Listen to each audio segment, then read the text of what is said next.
So good day, sir. So I will be going to tackle about the post-harvest handling of lemon. So post-harvest handling refers to the step taken to preserve the quality and extend the shelf life of agricultural products after they are harvested.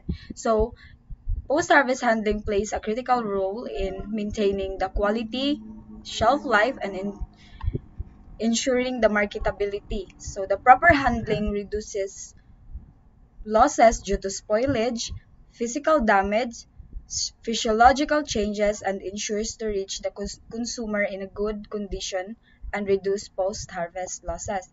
So the before we proceed, I would like to say that the main main producer or the main producer of lemon here in the Philippines is Nueva Vizcaya. They are the top producing producer of lemon or the citrus fruits. So next, the importance of post-harvest handling. So post-harvest handling is again crucial for ensuring the food quality, reducing waste, increasing profitability, and promoting food security and safety for production of lemon. So here are the overview of key points in post-harvest handling, which they are harvesting practices, pre-cooling, sorting and grading, packaging, storage, transportation, quality assessment, value-added processing, water management and recycling, and then the conclusion. So, the harvesting practices. So first, the optimal harvesting time and maturity. So lemon should be harvested at the correct maturity stage. The best indicator for this is when it reaches the uniformity of color, but it is said to be best harvested when it was still grayish for it to be suitable for storage. Next, we have the harvesting practices. Here we have in the is it right or left side of your POV, there is manual harvesting. So in manual harvesting, lemons are picked manually using the hands or handheld tools like pruning shears or clippers for easy detachment from the branch without damaging the stem and the peel. And manual harvesting also helps reduce damage to the fruit and allows selective harvesting based on maturity and quality. So next, we have here the mechanical harvesting. So in mechanical harvesting, equipments like shakers aids to dislodge fruit using the techniques such as canopy shaking. So the canopy shaker vibrates the tree and shake the fruit loose, which will then be collected on nets or padded surfaces. So next we have the proper handling during harvest to minimize damage. So first we have here that lemon should be picked dry. So it is really important that lemon should be picked dry because for all we know, lemon is a already what we can say water based or it has um, mostly water in it. So if it is contacted with water or wet surfaces, it can be damaged or it can be like malata siya.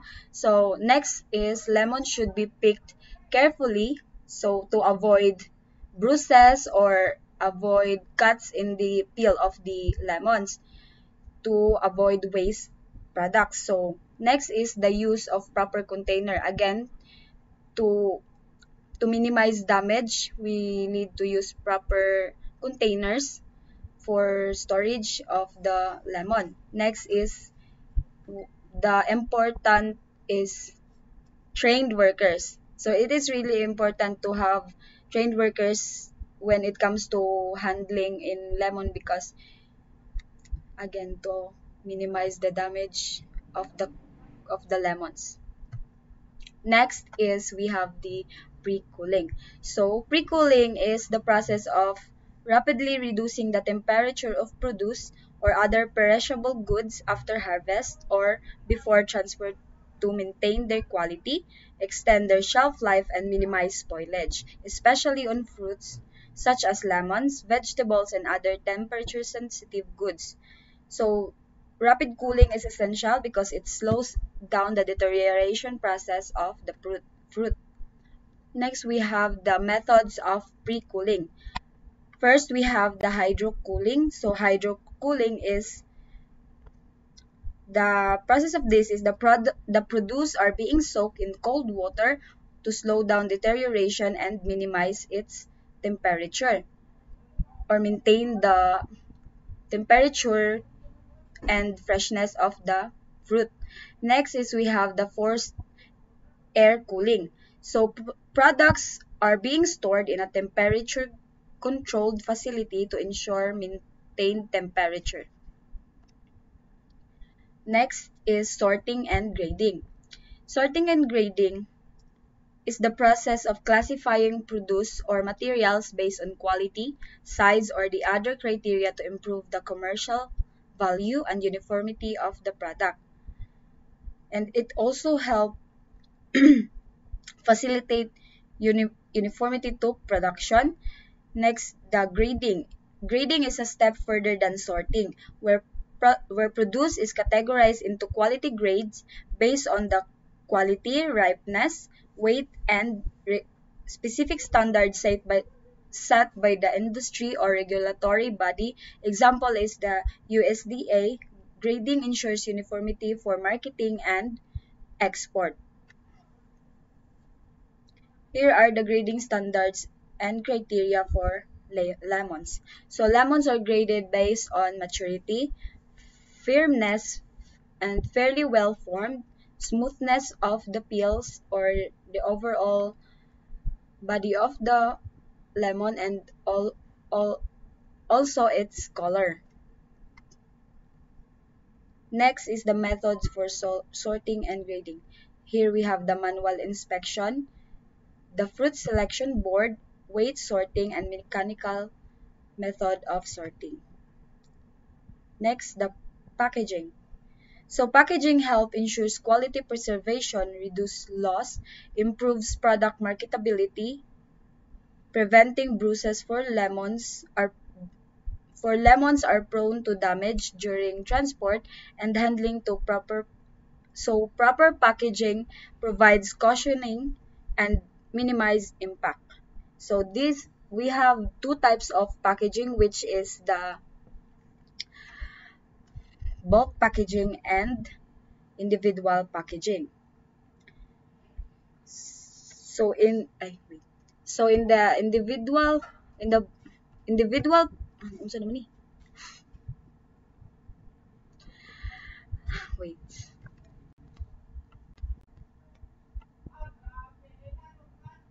So in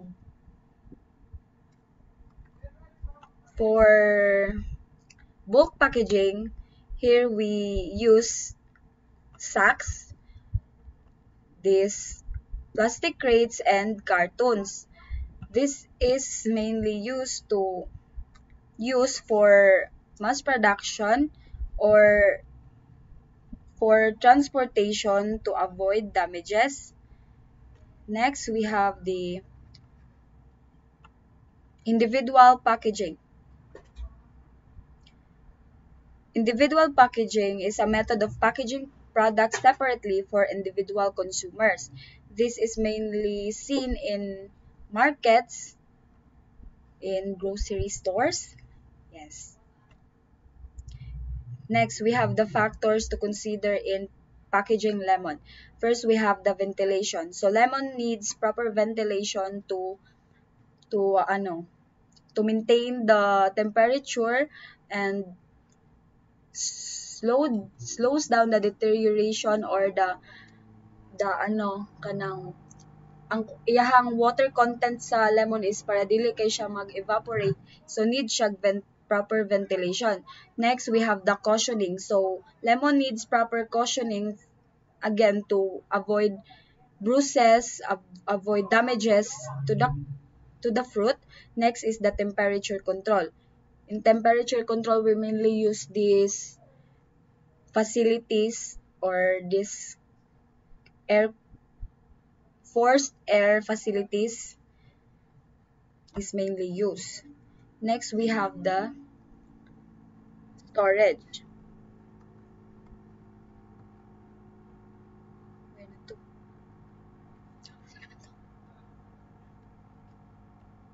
Storage. Storage. So storage is important to post-harvest handling, providing facility to store freshly harvested goods. So there are these types of storage facility. First is the refrigerated facilities are widely used storage that maintain a controlled temperature to store perishable goods.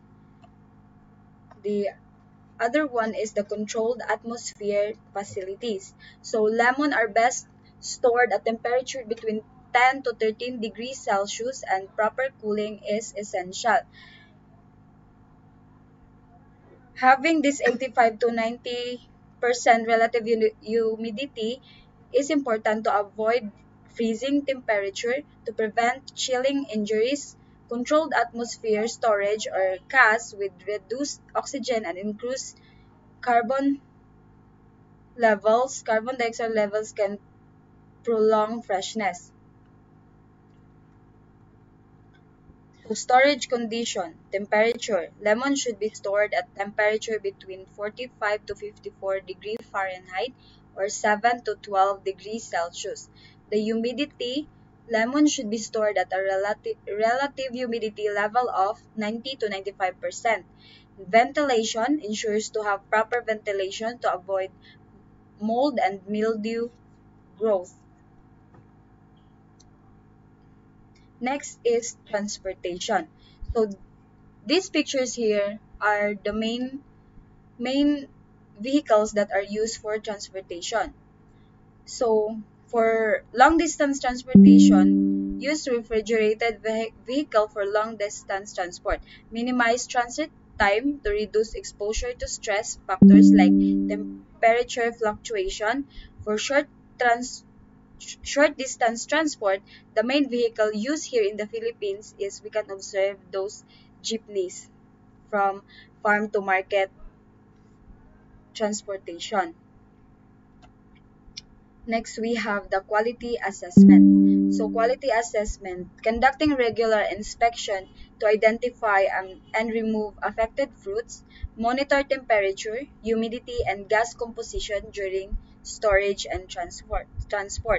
Methods of quality assessment. Here we have the sensory evaluation and the physical test. So the importance of regular quality check. So the importance of regular quality check is to maintain or monitor the quality of the fruit every time when you, for example, pag atuan na siyang i-transport. So before siya, if gikan pa siya sa storage pa lang or even sa harvest pa lang, dapat i-check na nimo siya if na siya damage. So if mo step up na po ka sa lain nga process, which is kung mag storage. So syempre from harvest to storage kinahanglan gyapon nimo siya kailangan gyapon nimo siya og i-check kay naay possibilities nga didto sa while transferring it to the storage facility na siya mga damages nga nahitabo pod. So every step of the way kailangan siya i-check para ma-ensure nato nga good iyang quality gihapon. So value-added processing.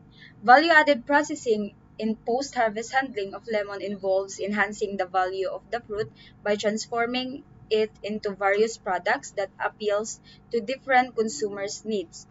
This can help reduce waste, increase profitability, and improve the sustainability of lemon production. So these are the examples of value-added products. Here we have the lemon marmalade, dehydrated lemon peel, which is good siya, ay pwede siya as sa tea. Here we have the gummy jellied or siya like mo siya gummy nga lemon, and napon ni diri kaning for cleaning lemon peel, giano siya sa water para may mo siyang cleaning agent. Next, the benefit of value-added processing. So the benefits of it is to increase, of course, the market value of the product. Next is to extend its shelf life. For example, if if lemon lang alone na nga itong i-produce, na ay possibility nga dili din siya mahalin within the day, then napoy possibility nga na damage na siya. So if na siya bisag gamay lang nga damage, pwede pa to nimo siya value added processing para maka-create na pud og bag-ong products with the same fruit nga gigamit. So dili ra siya masayang. And next is to improve the competitiveness of lemon production in the Philippines. Next, consideration for value added processing. So market demands and trends. First, you need to understand the consumer's preferences. So before ka sa lemon is kailangan nimo mahibal-an kung unsa ang in demand sa market ug unsay kanang preference sa imuhang buyers or sa market.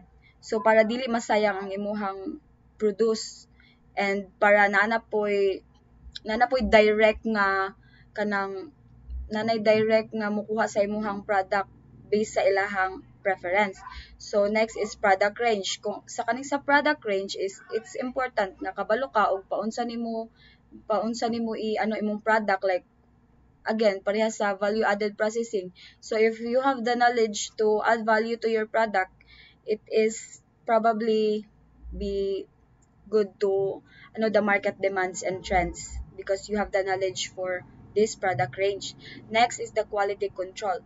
So before everything, dapat makabalo ka sa raw materials, unsa mga raw materials nga imong kinahanglan, and also the processing standards. So to ensure good sa market, kailangan kabalo ka sa mga processing standards nga sa market. Yes. Next is the cost management. So kailangan po nimo mahibal-an kung pila ba imong magasto sa mga raw materials nga imong gamiton, kung dili ba ka malugi sa imong mga raw materials. Kung if example mahal kayo imong mga raw materials, so unsa pa man imong if abot nimo sa market, kailangan pud nimo nga again ang market demand. So if gamay ra pud ang market demand sa imuhang product nga gihimo, so tapos dagko kayo raw material cost na imuhang nagasto, so murag malugi gyapon ka. And also the product cost, kailangan pud nimo siya i-adjust sa market if ma-afford ba sa imuhang mga buyers. Next, waste management and recycling. So the source of waste in post-harvest handling in lemon. First is the inappropriate handling. So sa harvest pa lang daan, if dili na sakto ang pag-manage o dili na sakto ang handling sa lemon, is sure na gyud na siya nga naana joy waste nga mahitabo. And the second one is the blood deterioration of lemon. So diri na diri mga damages, mga bruises, like sa imong product. Next is the inadequate storage. So if dili wala kay saktong storage, di murag maano ra gyapon ang imong product, kay go to waste ra gyapon, kay if dili siya kung wala siya direct market nga imong anuhan sa imong product, then mapadulong ra gyapon siya sa waste. Next, waste reduction strategies, recycling and composting options. So diri, if para ma-recycle nimo ang mga waste gikan sa imong post harvest handling, diri nimo siya ma-turn nimo siya into add value products. First is this lemon juice concentrates. You can turn it into essential oils, lemon peel products, or of course animal feeds.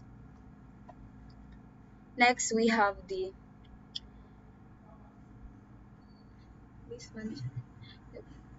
So, to continue in the waste management and recycling option, to manage waste in lemon, there are ways to recycle and manage the waste, and it is by extracting essential oil from the peels, lemon concentrate, lemon peel products, dehydrated lemons, and animal feed.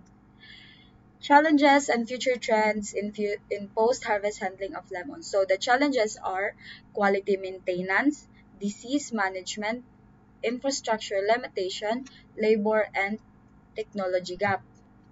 And for the future trends, of course, we have the automation and robotics, smart packaging, non-chemical disease control, and data-driven management. So, maabot man jud ta sa time nga mag-enhance or mag-engage na pud ta into automation and robotics where makalesta sa labor cost na nato, but yes, yes, to achieve this automation, yes, mag-invest gyud tag, of course, dako nga money for the machines nga needed, but ay ano nga makabawi raman guro ka if kanang magsunod mag ano na sunod-sunod na siya nga season or magpadayon imong production, mabawi ra nimo ang cost nga imong na gasto sa imong machines. And also para magdugay pud ang imong mga machines, of course you need to maintain or the ano sa maintenance pod sa imong machine. So conclusion, by the help of post-harvest handling, we can ensure to have higher income and lesser loss in production by following the proper management of crops from harvest practices up to the managing waste products can really bring huge impact and betterment when it comes to production and business in agriculture. That's all. Thank you.